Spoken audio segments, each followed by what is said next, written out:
So before we started our podcast, I listened to a lot of podcasts. Well, you are a podcast listener. I am. I listen to a lot of podcasts, but I had never like really entertained the idea of like being on a podcast. One, because I didn't really feel like I had anything I'd want to share with the world until now. Joke's on you. Yeah, joke's on me. I have so much to share. And two, because I actually have like a severe fear of public speaking. And also just the networking thing has never been my vibe. Like I'm just sort of... I had to like drag you to networking events. Yeah, I'm like, I really like doing therapy one-on-one with people because it's one-on-one and it feels very like contained and safe and intimate. So, and no one's recording those sessions. No one's recording them. And then, yeah, you're going to see them later. Anyways, this whole cancer diagnosis has sort of shifted my perspective and forced me out of my comfort zone. Right. Way faster than I probably would have ever gotten there on my own. And so Amber, our guest today, she is the founder of the Glioblastoma Research Organization, and she's a badass. She is. She has just done such amazing work to raise awareness and also fund research projects specifically for the glioblastoma community. And she invited me to chat with her back in, I don't know, a few months ago, in March maybe, or February, I can't remember.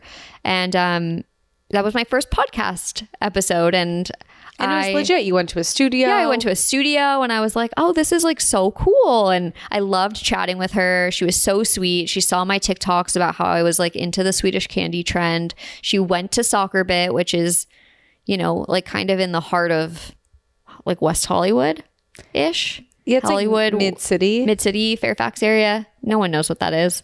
Anyways, LA traffic is bad, but she booked it to Soccer Bit and got a bunch of Swedish candy for us to try together. And that was so sweet. It was so thoughtful and sweet. And so I just loved chatting with her and learning more about her story. And it's clear from what you'll hear in the interview why she got into this work and why she's remained so passionate about this work. But we just love talking to her and learning from someone who's like really ambitious and just sort of like took a really sharp right turn in what they were planning to do with their life. Well, yeah. And I think one thing with her that I kept asking myself is, how did she do this? I mean, we were just talking about that today. Yeah. So I was in an academic institution, right? I worked at UCLA. I was part of a grant writing process. I was doing research and we had the institution to back us. And so I know it from that perspective.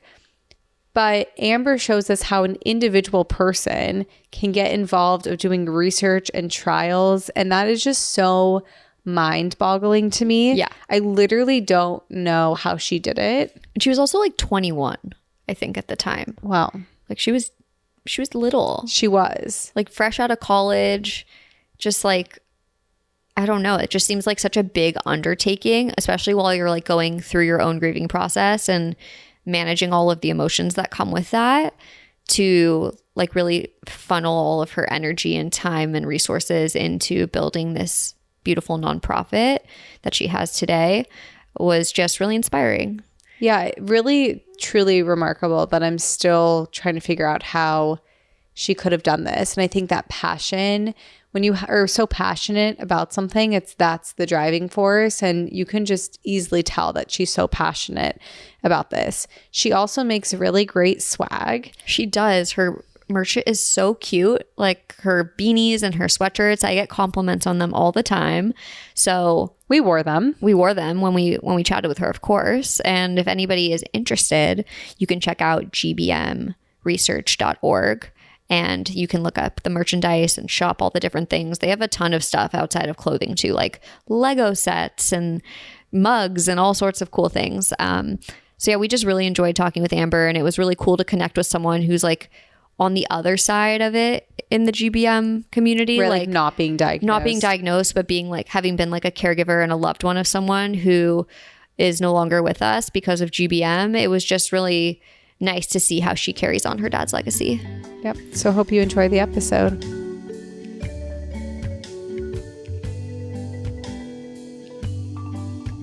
Welcome to Grief Street, Amber. We're so happy to have you here. Very excited to be here. So I did your podcast last month, and it was so lovely to meet you in person. And we got connected through the glioblastoma world. And we thought, who better to have on our podcast than someone who's directly dealt with supporting someone through glioblastoma and also started their own research foundation and is doing amazing things and fundraising so many cool research projects. So we wanted to learn a little bit about you and your story and learn more about your dad too. Yeah. So I guess just like background on myself, my name is Amber. I founded the Glioblastoma Research Organization 6 years ago. I lost my dad in April and I founded the organization in October. Didn't actually go public with it, whatever that means. I was like scared to announce it and like make it a thing. And that was not until September 2019. So I kind of just like sat on it for a hot second. My background is like marketing, partnerships, advertising, all of the fun creative stuff. I was always the youngest person wherever I worked and I always got paid the least. So they're like, oh, you're the youngest. Like we don't actually have to pay you. We'll make you learn do everything. Which ended up being really good for myself career-wise, just because I learned how to do so much. And that when it was time to start the nonprofit, I realized that there was just a massive lack of information in this space, but also like a lack of communication geared towards someone that's like younger. That's not someone that is, you know, a grandparent age. That is the typical person that's donating to a nonprofit. I was like, how can we get younger people involved? And I was very much in this place of like, I don't know what to do with my life. Even before my dad passed away, all of our conversations were like, what do I do with my life? Like every single day we had this conversation and it kind of just felt like what I was meant to do in a way. And I like never thought about it. I did second guess it like before launching it. But like once I actually started it, it all like fell into place and I like never thought twice about it. So that's pretty amazing. And I have some other questions too, because I was so curious of like what your life looked like before your dad actually got diagnosed. And so you're saying like you were working a lot and you were asking yourself questions, but where were you in the world before your dad got diagnosed and what were you doing before that? Yeah. So I went to college in Miami. I went to FIU. It's a very big commuter school and I was never like a school person. I honestly only went to get a degree to make my parents happy. I like never had a desire for education, which is like crappy to say out loud, but like I was never like a very school inclined person. I got pretty average grades. Like I did okay, but I was never like excited about sitting in a class and being lectured. I was always excited about working and like learning things and like creating and doing stuff. So the day I graduated high school, I was like a model for 3 seconds when I was in high school. And the day I graduated, I went to like there's like 4 agencies in Miami. And I was like, let me work for you. I want to like learn the business side of things. And I got an internship at one of them. They were like, you start tomorrow. I was like, amazing. Wow. And that's like a very hard industry to get into. Yeah. So I was so excited about that. So like my first semester at college when I was in Miami, it was like, I'll take class and then I did like 1 day of internship. So it was 4 days of school, 1 day of internship. And the next semester was like 3 days of school, 2 days of internship. The next semester was like 2 days. And it just got like less and less school, like where like I was still doing full-time school, but I was cramming in classes. And then it got to a point where I got a job offer like 2 years into college from a New York-based modeling agency that was like, we want to move you up here. I was like, that was my dream. Like I never wanted to be in Miami. I was like, New York is the goal. And so I got a job offer, moved to New York, and I was still full-time in school. I remember I was like going to New York Fashion Week and I was taking classes online. I was flying around the world, like scouting model. It was like the weirdest job. It was so cool, but it's so random. Looking back, it feels like a whole other like past life. And I did that. And I remember I was like in Ukraine for Fashion Week and I was like taking a final like at the airport. Wow, like it was just so odd. Yeah. Yeah. And then I went to this conference in Texas and this other agent who was like in his 40s, he was like, get it. I had never had an existential crisis in my life. I was good till that point. And then this one agent goes, there's no growth in modeling. Like you're at like the peak. Like you just book models. And I was like, oh my goodness, Oh, like no. this can't be it. I started to panic, and I would call my Yeah. dad every day. I was like, this can't be it. Like the panic all Yeah. the time. I was like, this cannot be it. I'm 20 years old. And so Right, hitting your peak at 20 is a hard. Your career peak at 20. I was stressed. I was so stressed. And so I ended up being like, I never had a study abroad experience. I was never really like a kid because I was working all the time, and I felt like I needed to be a kid, whatever that meant. And so I applied to this program in Madrid to teach English to little kids. And the government basically pays you. You work like 3 days a week. It's super flexible, but it's great to like travel, meet other people, and kind of just like gap year Yeah. type of like, I don't want to be a teacher, but I got to go to Europe and I got to travel. And so I did that. And the day I left for Spain, my dad found out he had a brain Wow. tumor, and they didn't tell me till like 4 months in. Wow. So I was living in Spain, and then I moved back home. Like I got on the next flight out when my mom told me. So that was it. That was like, it was during my like figure it out year. And so I never had like the figure it out year. Wow, I can't believe not finding out for 4 months, because obviously I don't have GBM, but I've done so much research myself, and 4 months is a long time for GBM to like not know. Super long. Well, like he knew, and he chose not to operate. He didn't want to do anything. He kept like looking for alternative options because he was a chiropractor, super like functional medicine, just like didn't want to like my grandmother died of Alzheimer's when I was like 8, and ever since then he spent like literally his entire existence being like, I can never get a brain thing. Like everything he did was like, I'm not going to get a Wow. brain thing. And then he gets a brain thing, and he was so pissed off. So yeah, and then that happened, and then he had surgery January 20th of 2018. So September to January, like he did one radiation treatment, like just didn't want to. It's like very an untraditional way of going Yeah. about GBM. I don't think I've actually come across someone that's done that since my dad. Like just because it's not. You usually do treatment, you do surgery, you do something. You don't just like wait. And it sounds like leading up to your dad's diagnosis, like you said, every day you were talking to him about like, what am I going to do with my life? Like, where am I going? It sounds like you guys were close. Mm-hmm. We got way closer when I left.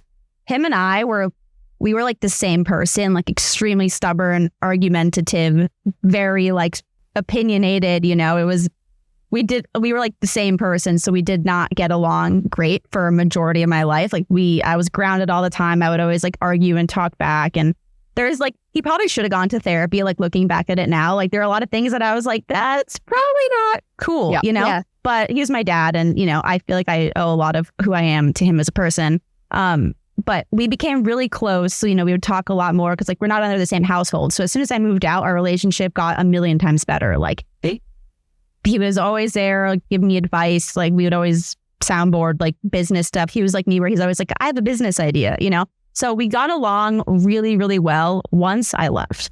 So I'd say the last like 3.5, 4 years of his life, which was nice to get closer, you know? And then we'd be together, and like I'd come back home for like holiday, and we'd be together for like a week, and I was like, oh, that's it. Gotta go. Like, it's just, no, time's up. Yeah. That's how happens when you visit home. Oh yeah. Fall back into those exact roles, you know? Oh yeah, I'm like, I can never spend a night at my parents' house again. It's challenging. My mom and I live very close to each other now, and like I'll like sleep over her house like once a month, and I'll see her, you know, like twice a week, 3 times a week. It kind of depends. But we definitely cannot live together. Yeah. I think just like as you get older, it's just like you need, like, you're an adult, like you need your space. But I still sometimes like want to be like, mom, like I want like a snack, you know, like it comes and goes. Totally. So do you remember the day that you found out that he had GBM? Oh my God, yeah. I was at bottomless brunch with my friends in Madrid, and like I had like one mimosa, and for me, that's like, You're done. we're done. Like we cap it at that. I'm there with my friends, and it was like literally 2 minutes walking from my house. My mom texts me and she's like, can you talk or can I call you? And I was like, she never asks if she can call me. And I was like, okay. So I go home and I call her, and she's like, I think she was on FaceTime, and she's in the car and she's crying. I was like, oh shit. Like what just happened? Like not driving. She was like parked, and like, I was like, hello. And she's like, your dad is glioblastoma. I was like, huh? like, keep in mind, I had a mimosa, so my head's already not on properly, but I'm also like, huh? You know? I was like, what are you talking about? So like every person, you Google what is glioblastoma, and I was like, I mean, absolutely shocked. Like, I was like, well, I'm coming home on the next flight. I think it was like 3 p.m. Spain time. It was like, or maybe 4. It was like afternoonish, but there's no international flights till the morning because you fly all day, and that's just like, they're just not scheduled at night. So I was like, I used up all my savings. I had like no money. And I was like, next flight home, like, she's like, my parents were like, yeah, just come. I had a trip actually 2 weeks later to go visit a friend in LA. And she's like, yeah, just like change your LA ticket and swing by. I'm like, swing by? Like, I'm moving home. Like, what do you mean just like pass by for a day? My dad's, and then she was like, I talked to your dad and just come by and stop by for a few days. I was like, are you well? Like, obviously not. Like, what do you, no, I was so upset. So then I had like a friend of mine, which was so sweet. 2 friends actually like came over. Like, I mean, I was like, I didn't want to tell anyone. And I was in a group chat with like all these Americans in Spain. And I was like, I gotta go. Like, it's been great meeting you guys. And everyone's like, what the hell? Like, what do you mean? And I was like, I didn't want to tell anyone, but I told like 2 people. I was like, my dad has cancer. And I was like, they're like, what do you mean? I was like, I don't know what's going on. I'm leaving. So I left, and it was like very quick and stressful. And yeah, it was a lot. Like, such an abrupt ending to this, like, year where you're supposed to like be learning about yourself and exploring and spending time away from your family. Yeah. Intense for sure. When you left Spain, I'm just curious, how was it seeing your dad at that point, and also with your mom? Were they together at the time? Yeah, my parents were together till, they had a great marriage. They were together. She supported him through like literally everything. Wasn't even a question.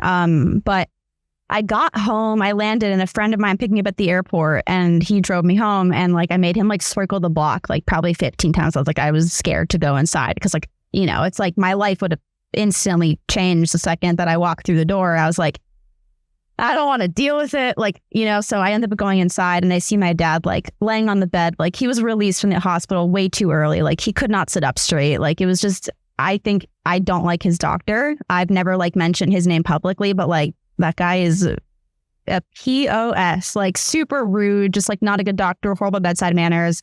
Like, he should not have been home from the hospital. And so we ended up like having to call like a private ambulance to bring him back to the ER, which was like, you like learn all these things that you're like, what on earth? So back to the hospital, and then he was there for like a week, and then did like PT and like the proper stuff that you should have done before you get sent home. And then he came home, and it was a lot. I can imagine like circling the block, because like you don't, again, like you Google stuff online, you don't know what you're going to see. I just like feel for you of like walking through the door that first time. Like, I can only imagine Just like the not knowing to expect. Yeah. And this is like, my dad was like, he's in the Yukon Hall of Fame, like super athletic, like healthier than I am. Like, even still to this day, like that man was healthier than I am. Like, would walk probably 4 miles a day, like gluten-free, dairy-free, like refined, like, I mean, just like so healthy, like zero, like just the last person that you would ever expect to get a brain tumor. And so I was just like confused. My mom was confused. We were all just like, yeah. That's how I feel now too with Shorty. I'm like you're doing all the right things, and like you're prioritizing your health, and you can still get sick. I know. Well, Jordan's and I had your realization. Yeah. He also had these things around the house. They were called like hex. Sounds like a witchy thing. It's not. It was like with like 5G towers or something.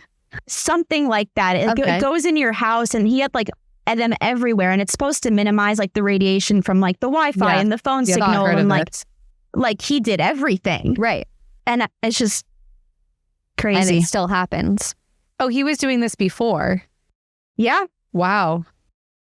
He was a nut job. Well, he was like, I'm not getting brain thing. Well, no, he, like what you said, you're like preserving his brain. Yeah, it was very important to him. Yeah. Oh, that is so frustrating and disappointing and just devastating. And so you said you walked in and you see he's like unwell. And so then all of a sudden going back to the doctor, like going back to the hospital and doing all the things that should have been done before he was ever discharged. Mm-hmm. And in that week, literally, I was like, our house is so like, I had no siblings. I'm the only child. And like, we didn't have a dog at the time because our family dog passed away 3 years before. And my parents just never got a dog again. And I was like, this house is so sad. Like, there's no life in this household. Like, I'm home all morning with my dad, who's practically asleep. My mom's home all afternoon. Like, and I would go out. It was just like, it was so miserable. And I was like, we need a dog. And like, my first dog ever was my mom's. And so she named her, and our second family dog, I got her as a 6th birthday present. After that, one passed. It was one dog at a time. And then the other dog passed away. And it's like, my mom named the first one, I'm naming the second one. And I was like, we need to get a third dog so dad can name the dog. Like, it's how, you know, like it was also like my excuse of like, I wanted a dog, but I was like, he has to name the dog. So we got a Sheltie, and that ended up being the one that we got. I think of a picture on my phone. This is Hachi. Oh, she's like the light of my life. The absolute, like, that dog got us through everything. Like, she's literally the best. I can't believe that you got a dog. I mean, I get it, because it's like when like shit is falling off to like, when nothing is going well. It's like, what can you control? You can control getting a dog, right? Like, that's going to bring me joy, and I know that. But it's also like, we were home. Like, someone was always home with my dad, and so like, we needed something, and like, it was a perfect time to train the dog because someone's literally always. And now she has horrific separation anxiety. Oh, I'm sure. Right. Like, where'd you guys go? Literally, yeah, no, but you have to take her everywhere. But she's literally the best. Like, that picture was me getting a facial, and she's sitting on my legs. Like, she comes everywhere. Yeah, so Hotch is the best, and she was with us for like a month, and then my dad passed away. So like, he got to like name her, and I had like 2 pictures with like him cuddling the dog. So it's cute. But that's really special. Like, a way to feel connected. Yeah, dogs are the best. When this dog dies, I'm done. I know. Like, that dog is my life. Pet grief is like something else. Pet grief is very real. I cry about that all the time, and she's like 6. Like, she's got a very long life ahead of her. I'm like, Hachi. Oh, I understand though, because you know what that feeling is like of losing someone. You know? Yeah. So then I didn't realize your dad, from diagnosis to dying, was like 6 months. It was quick because he never did treatment. It was very quick. I'm curious, like, how did you manage that?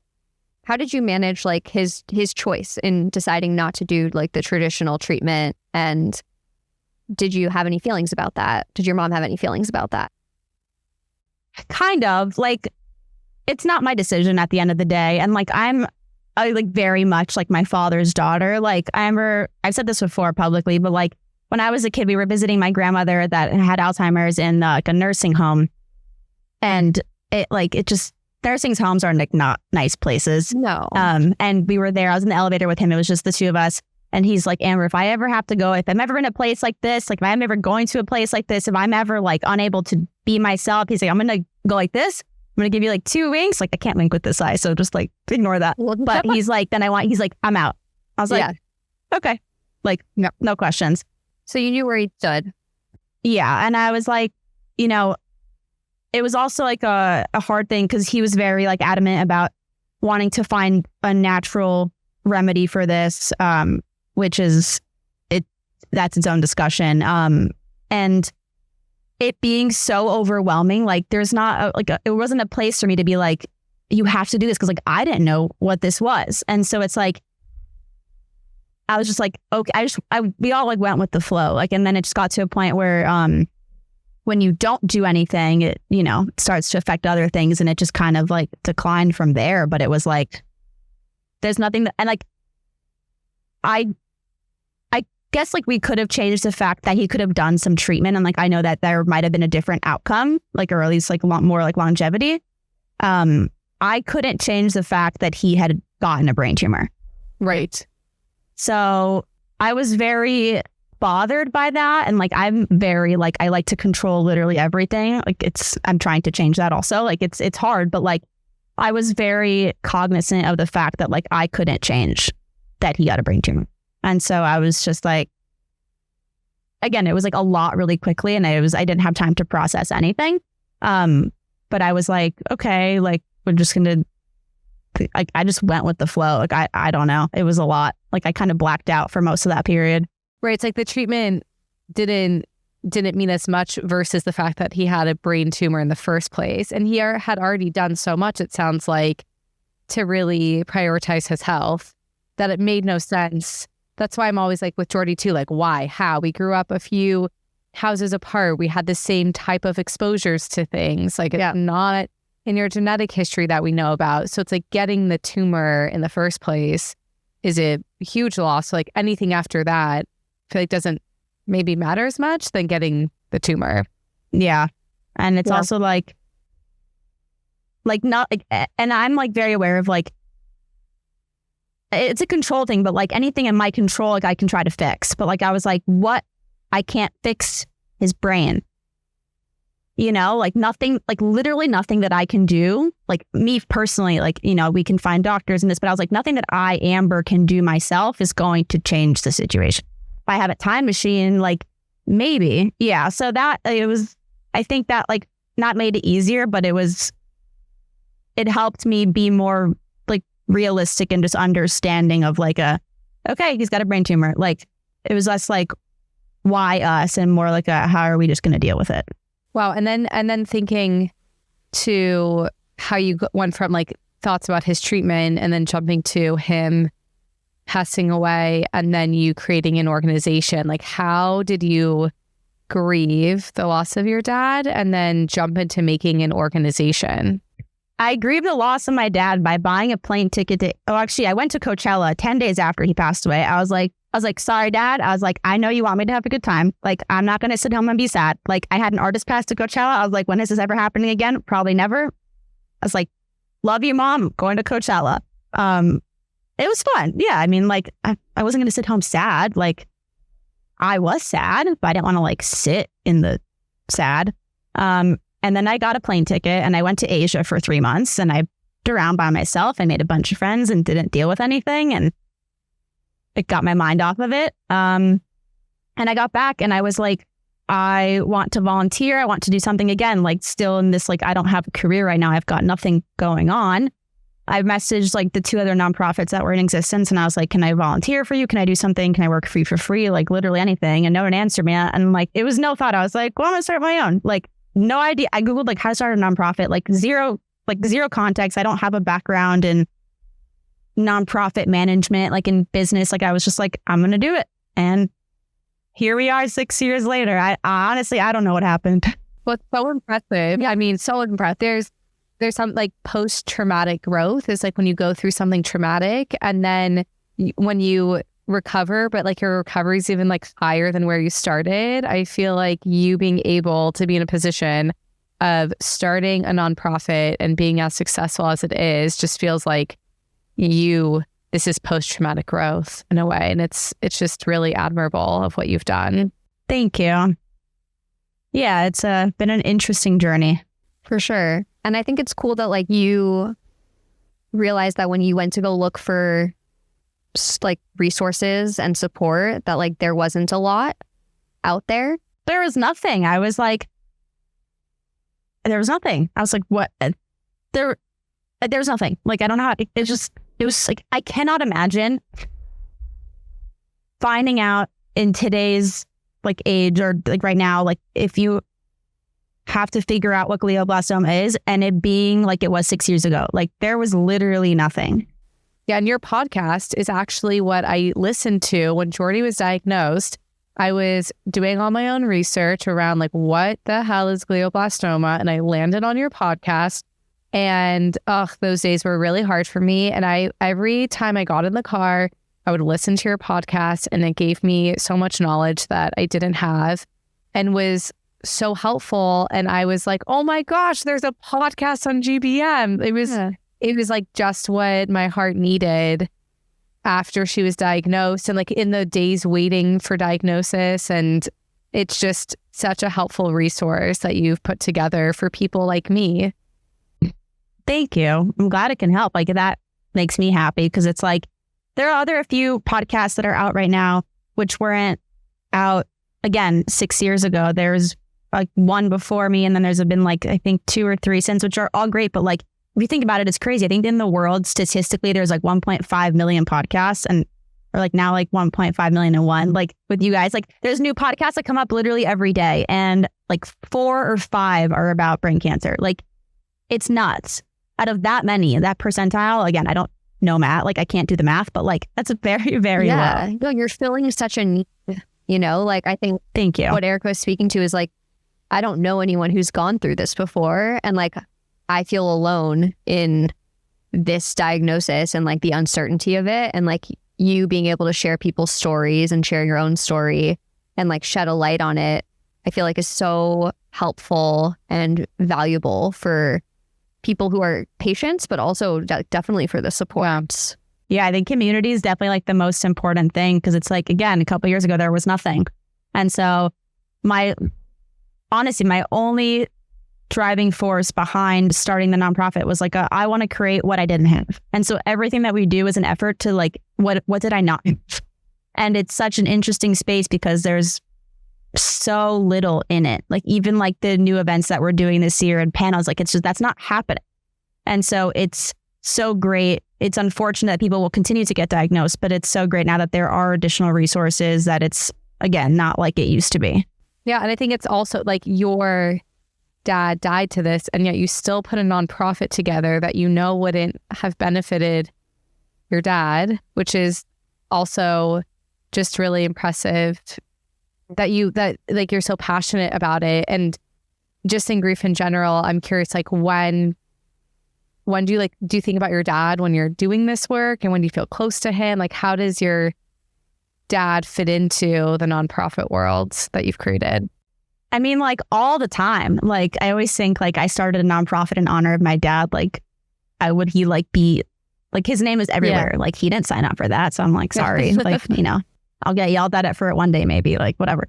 No, but he always he was a chiropractor, and he literally only ever wanted to help people. Like he used to go into the office like all day Saturdays because patients couldn't see him during the week. Like his entire life was spent like wanting to help people. And so I feel, I guess, close to him every day, because what I'm doing, the goal is to help someone, even if it's just one person. Like it helps hopefully multiple people, but even if we can just impact like one person, it makes a huge difference. And so it's like the work that it's not like I think of my dad at certain times and get like sad. It's like I'm always thinking about my dad. It's like everything I do is related. Yeah. Like I have this cute picture. It's on like my desk all the time. It's like me, my mom, and my. Oh, that's sweet. So it's cute. Yeah. Him in like his Yukon hat, but like I wear Yukon merch. Like I never went to Yukon, but I'm like, let's go Yukon. Like integrated. Yeah. He's like a part of who you are. Yeah, exactly.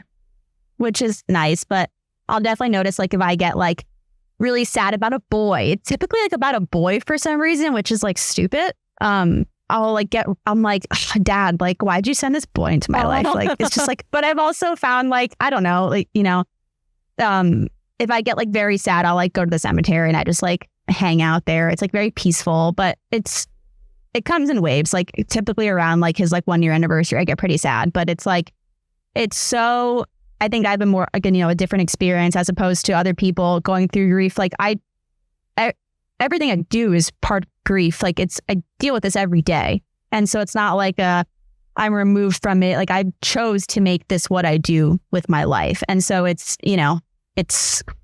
less, I don't know if emotional is the word, but it's less like heavy because it's just so frequent. It's not like it comes like very strongly. It's kind of just like there. I mean, even on my end, I lost my first pregnancy when I was 6 months pregnant, and everything as a therapist, I have this kind of this separate part of my therapy practice that's for moms who have lost their baby in similar ways. And everything I do, I think about my first daughter, Shayla, but I'm not like sitting there crying every day, but everything is in service of that. So I understand that feeling. It's just fully kind of integrated into the things I'm doing. Grief is interesting. It's everywhere. Right? It's everywhere. And I think that's what we realized, like in our own experiences. And then just, as you know, like once you put something out into the internet world, there's lots of people that come out and are like, oh, I feel that way too, or I never thought about it like that, or whatever. And so we just realized like sort of at the core of everything was like this piece of like loss and grief.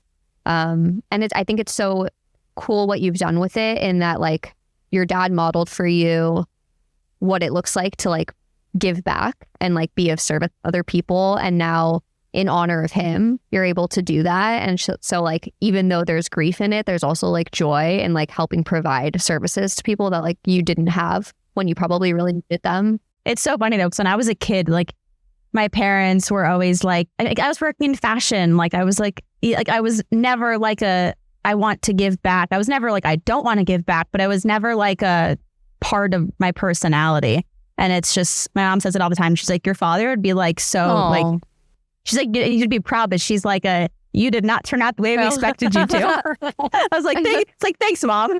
She's like, we never expected you to graduate college. She's, oh, wow. You're like, tell me how you really feel. I wasn't bad, but like, I wasn't good at school. Like I got by. And so she's like, you know, like I applied to like every state school in Florida and I got into like one. Like I got rejected from every other school. They always thought that I wasn't going to do much. So it's like, screw you. Well, like I'm to be fair, doing that things. is better than the opposite. I feel like a really good student. Yeah. And I could be a student for life. So, but being a good student versus being good at life, I would take the being good at life part over. I was like, I think I'll just be a student forever. Like I can just do that for life. Someone were I wasn't just like sitting. I don't know. I like to learn by doing things, and you know, you learn good things. You make mistakes. You learn from the mistakes. It's my learning method of preference. Yes, I get that. More hands-on.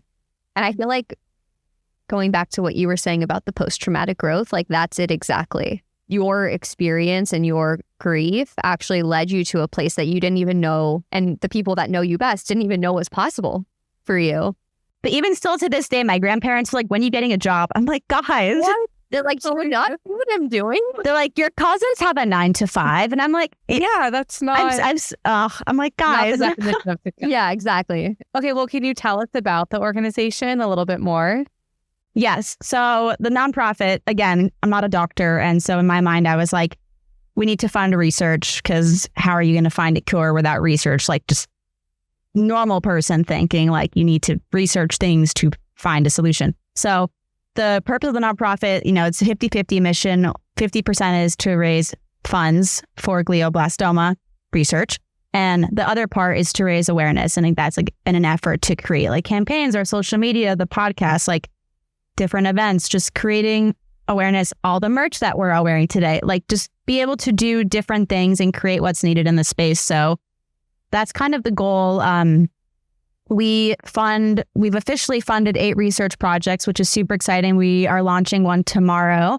Very excited about that, in collaboration with another nonprofit, Great for Glioblastoma. And it's basically just like we fund research at the largest institutions with the most amount of clinical trials, most amount of patients, just because, again, as someone, I have a medical advisory board and they're amazing, but I'm trying to pick the most metropolitan cities scattered across the US, and we're trying to expand to Europe. We did one project in Europe, but that was like 5 years ago.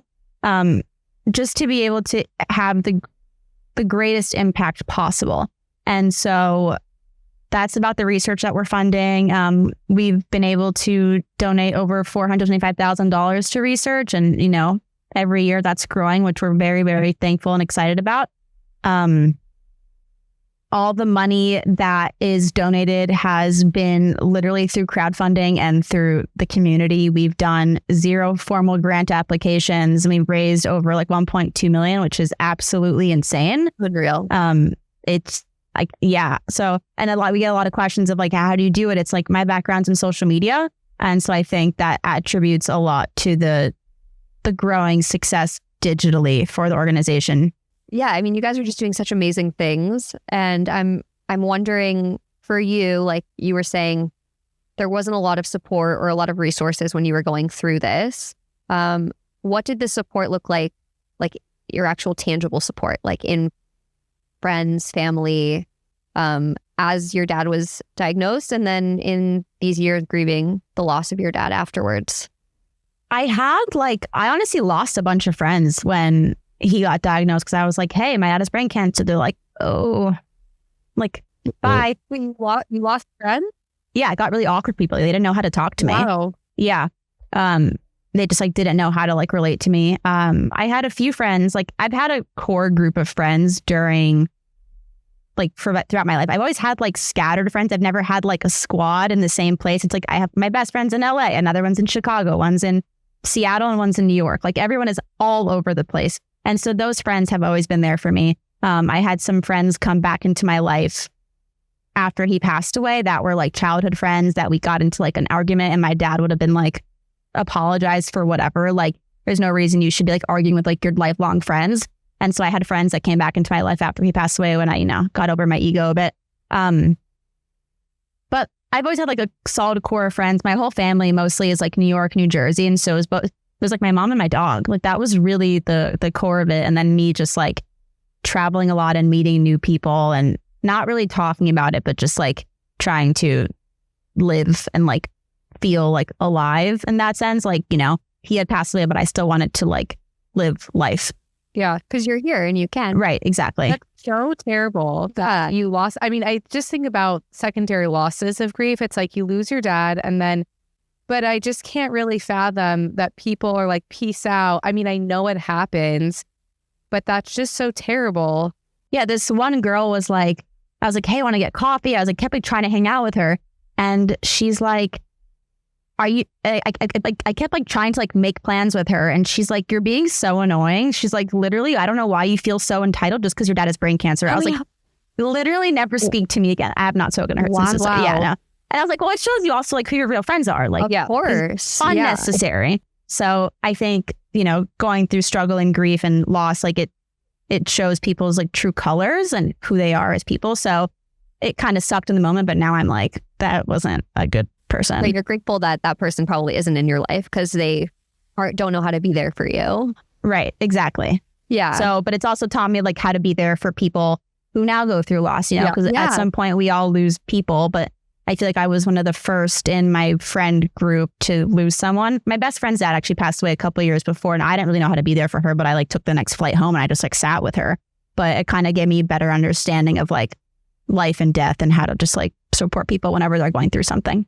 So that brings me to like, for you, what was maybe one of the like more helpful things that a friend did for you that like felt really good during that time? Just talked. Yeah. Or just like not talked. Like there's not any particular situation that I can think of because again, like most of my friends like weren't here. I mean, I had one of my very good childhood friends, like she was going to college at University of Florida in Gainesville. And so she drove down for the funeral and like hung out. And like another really good friend of mine who lives in Boca, like she came down for the funeral and like she like sat with Hachi like the whole time. And like I saw her and like instantly started sobbing. Just like her, like them just like being there was nice. They're just like showing up physically. Even. Yeah. Yeah. But it wasn't like this was super helpful. It was not. It was just like having your friends like just be your friends. Yeah. And like not have to like be sad and just like, talk about boys or like, just like do whatever was nice. You feel normal. Right. Yeah. I know when you say it's like that's I feel like all the friends should do that. Yeah. My own thought, right? You would say. I know. Yeah. Well, that's why we sort of like thought about starting this because we realized like in both of our experiences, a lot of people don't know what to say. They don't know how to show up, and that it's not taught to us either. And so if you're not like a super emotionally intelligent person, like naturally, or you haven't studied that in school, like Erica and I have, then it makes sense that you maybe wouldn't know how to be there for someone. And so, well, I've also still found too, like even meeting new people, they're like, what do you do for a living? Like, I'm a nonprofit. Like, why? My dad died. It's like, oh, and like people still get super like awkward about it. And like, it's okay. People I just don't think have been taught how to deal with, not like fairy tale life topics. Like I think people are ignorant to death until it happens. And then you're like, holy crap, like how do I deal with this now? And so that's why hopefully anyone that is like in our community, like, I talk about it. If anyone knows me, like I'm very open about it. And so in hopes that like, it shouldn't be this like taboo topic. Like it's part of life, like whether, God forbid I get hit by a car tomorrow, whether I die in my sleep when I'm 100, like whatever the case is, like it's going to happen at some point in my life. I like that. That's my thought. Thanks for coming to my TED Talk. Well, yeah, no, I feel very similarly. Like it's not an if, but a when. And so like, and it sounds like this is what it's done for you, is like made you really intentional with how you want to live, right? Knowing that like the end is going to come at some point. It's like, how can I be intentional with like my career, with the people in my life, with the way that I spend my time, with my travel, with my family, like, and I think that sometimes when you don't have that like loss or grief piece, it's easy to just sort of get caught up in like the everyday, things that cause us stress in life. But when you have this, it can put things into perspective and help you appreciate the beautiful moments of life. Yeah. Well, also with my dad, it's interesting because like he always lives his life of like, one day I'm going to do this. Like one day we're going to travel. One day we're going to buy a house. Like it was always like a one day thing.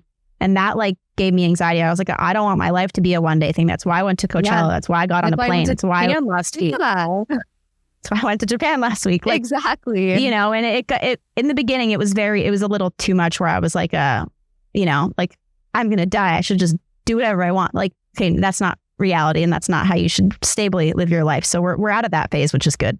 But it's like, it made me really appreciate like being present. And like my grandparents are always like, don't do anything fun and save all your money for when you're retired. And I'm like, what if I don't make it to retirement? Like, I also want to have some fun. They're like, why are you traveling so much? And I'm like, because I can. Like, so it's definitely a balance, and it's an important balance. And I feel fortunate that I'm able to have that balance. I know not many people are.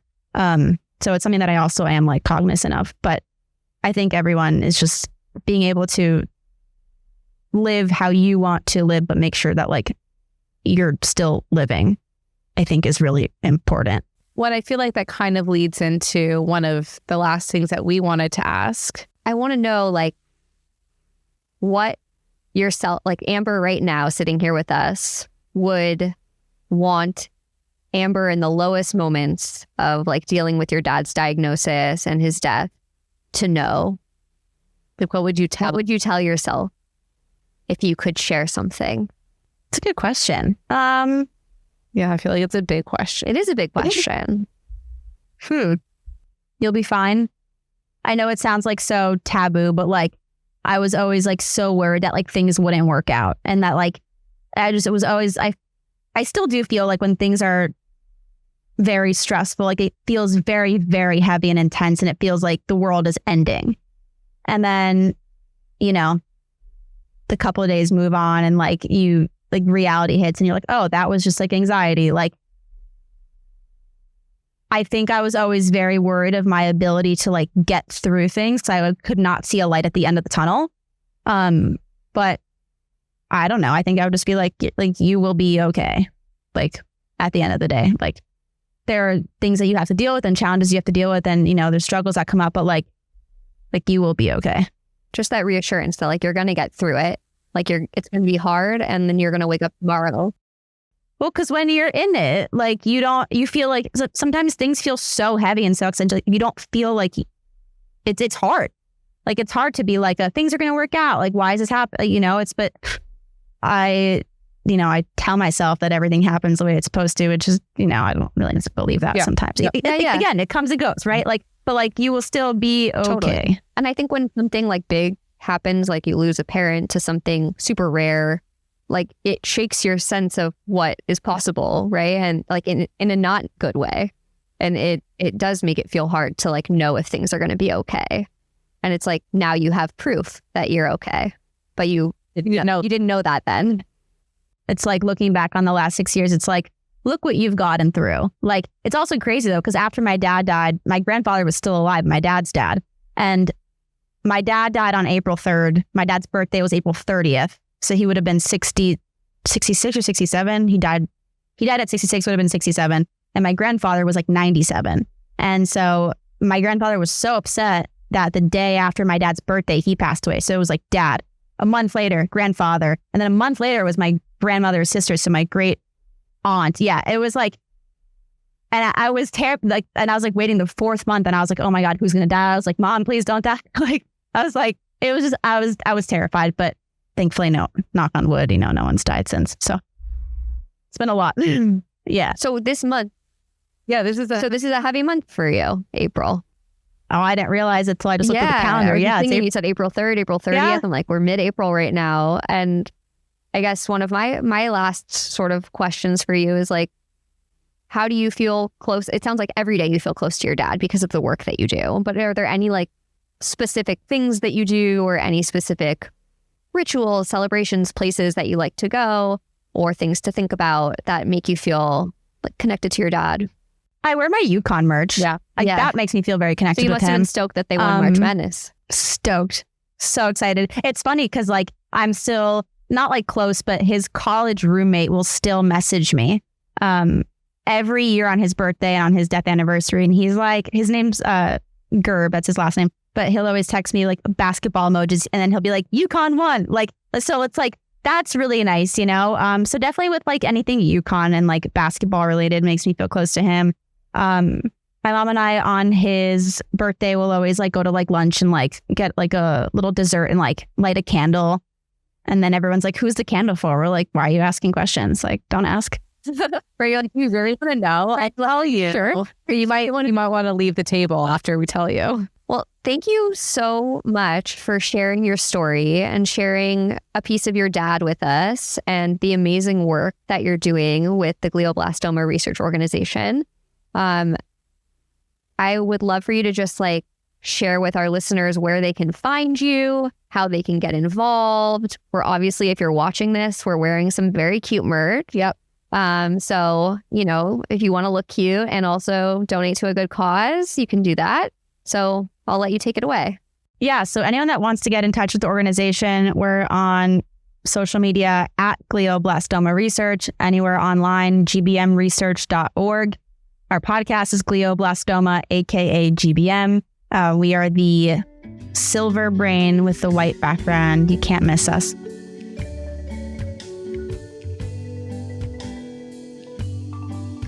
Should we not say 3, 2, 1 therapist take? Hank said no. Why? I thought it was cute. Okay, then let's do it. Okay, ready? Uh-huh. 1, 2, 3. Therapist take. Okay, so therapist take on Amber's episode. I remember when she was talking about she was driving around the neighborhood before she went into her house for the first time since finding out he was diagnosed. And to me, I was putting myself in her position, trying to imagine what that would feel like when her whole life has changed and her dad has already been diagnosed and having the effects of the tumor and she had no idea. Mm-hmm. I mean, like, you don't have any time to process anything. And I can just imagine that even though she knew the information logically, that there's probably such a shift from being outside of the house that day to walking inside. Totally. And that's really when the processing happened. Like, it couldn't have happened on that plane ride from Europe to America. No, I feel like that must have just been like such a surreal feeling. Like, this can't be real. I'm flying home, but like, this can't be the reality of the situation. It's like, I feel like once you walk in the door, you feel the weight of it. You see the person and they're struggling and it just sort of like sets in. Yeah. But what I really appreciated about Amber sharing her story is that she kind of showed us that like grief can look really different for a lot of people, the way that they grieve, right? Like, she mentioned a few times that like her dad would like really want her to just like live her life, seize the day, have fun, travel the world. And like, she takes that to heart and she doesn't take for granted the fact that she's here and can do it. Mm-hmm. And I thought that was really beautiful. And like, what a nice life lesson from her dad. And even the part where in the beginning process, her grieving looked different, like getting the dog. Yeah. And letting her dad name her dog. I thought that was just so sweet. I know. When so much is out of your control, it's like, what can you control? You get a dog. You get a dog. Yeah. Like 1000% get the dog. Yeah. So that I really liked that part of when shit is out of your control, focus on what you can control. And she did a really nice job at that. She did. And you know what I learned from you today, Erica? Actually, not that I've heard it before, but you were talking about it in your training today. I think Amber demonstrates the skill of building mastery. you know, because she was going through so much emotionally. And it's like, she had no idea how to start a nonprofit, but she, over the course of 6 years, has created such a successful nonprofit business and become a master at running this nonprofit. Right. And like being able to sort of honor her dad in doing this work and also become an expert in what it's like to run a nonprofit business. So I just thought that was like a good way of like building confidence when, you know, things are feeling really hard and you're feeling really down. You sort of like put your energy into learning a new skill, and hers happened to be this amazing skill of building a business and building a brand and building amazing resources for people who are going through really tough circumstances. Right. And she was saying that she didn't really know what she wanted to do. And so being able to find yourself in the midst of really intense grief is something that I hope most of us can do, because that's really hard. It's a really hard thing to do in the moment when life is feeling out of control. And I think we probably respond to that piece because I think we've both done that with our own grief and our own experiences of trying to just figure out like, how do I integrate this devastating experience into like part of my life now? And for us, that was also sort of like finding a way to help the community in a larger, more tangible way. So we just love talking to Amber. And if you're interested in learning more about the Glioblastoma Research Organization, you can find her on Instagram at Glioblastoma Research. She also has a podcast, like I mentioned at the beginning, and it's called Glioblastoma, aka GBM. And she interviews like experts and medical professionals in the field. She also interviews family members and patients themselves, and just gives you like a really full picture of how different this disease can look for each group of people that's affected. Right. And when you were first diagnosed, I went to that podcast because I didn't know where to go. I found some resources online, but I was trying to get really informed. And so on my way to your house, I would listen to the podcast, and it gave me a much better sense. And it was even validating that there was a podcast. Like, oh, wow, people are doing something about this. They're trying to get more research out there to learn more about treatment options that can be more effective.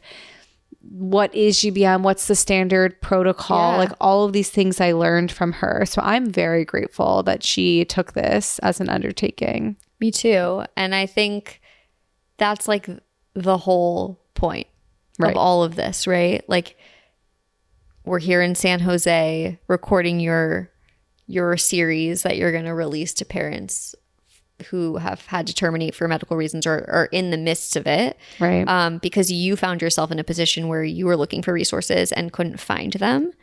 And now we're here doing our podcast, trying to highlight the various aspects of grief and how those can show up and look really different, and how they're all valid and normal and okay to feel. And we hope that it finds someone in need. Exactly. So I really appreciate Amber. Me too. Doing this. And we hope that you learn something new and can check out her amazing research organization. Thanks for listening.